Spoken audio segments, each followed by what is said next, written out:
Hello mga subscribers! Welcome sa Mommy F Diaries!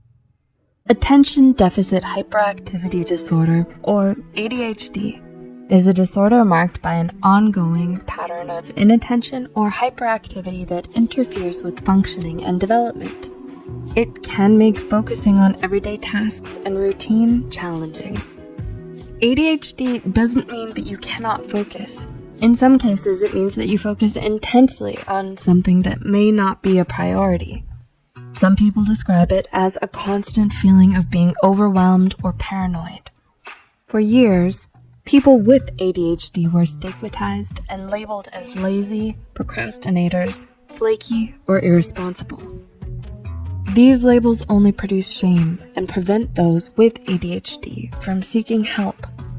But please remember that these labels do not represent who you are.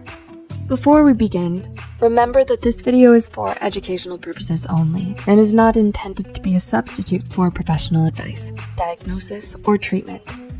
With that said, here are 5 signs you might have ADHD. Number 1. Childhood history. It's common for people diagnosed with ADHD as adults to have exhibited symptoms during childhood even if they were not formally diagnosed. A reason you may not have been diagnosed is that ADHD shares similar symptoms with depression, mood swings, forgetfulness, and an inability to focus. Number 2. Short attention span. Speaking of similarities between ADHD and depression, the most common similarity is short attention span. However, the difference between them is motivation. Someone with ADHD has a short attention span as a result of the condition. There is no definitive reason to explain why a short attention span is one of the symptoms. However, researchers believe that differences in brain structure might play a role. It's not that you're incapable of being focused. It's that something else caught your brain's attention. ADHD can also make you hyper-focused on something. It sounds paradoxical, but this too is seen as having a short attention span. Or, to restate, a selective attention span. Number 3. Leaving things unfinished.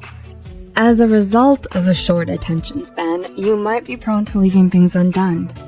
Projects, housework, homework might be put off for another day or fall to the sidelines, regardless of how enthusiastic you are to start them. Though frustrating and incredibly challenging, there are therapies that can help. Doctors typically prescribe medication as a form of treatment. Depending on your ADHD, they may prescribe stimulants or non-stimulants to help you focus. There is also the option of psychotherapy, where a therapist might engage in behavioral therapy or cognitive behavioral therapy. Number 4. Poor impulse control. Another sign that you might have ADHD is poor impulse control. Now, this wouldn't be a one-off clothing splurge. This is more like doing something you know you should not do, like running a red light or maxing out your card on something you know you don't need. You may not even know why you do things, you just do them. That's what poor impulse control is. It's acting without any foresight. But impulse control is not always as dramatic. Sometimes it can be as subtle as having distractions for your distractions, interrupting conversations, engaging in risky behaviors, or spending large amounts of money when your bank account is low. Number 5. Inability to get organized. The last sign that you might have ADHD is that you cannot seem to get organized. Deadlines creep up out of the blue and priorities have gone out the window. But do not fret, there is hope. While calendars, planners, and bullet journals may work for some, they may not work in your case.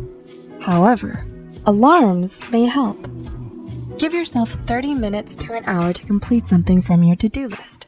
After the alarm rings, move on to the next item, whether you finish the previous item or not. That way, you don't get stuck working on one thing. So, did you relate to any of these signs? I did. We hope you've learned about some of the different signs of ADHD. Consult a mental health professional if you identify with these signs. They can guide you through forms of therapy that can be greatly beneficial.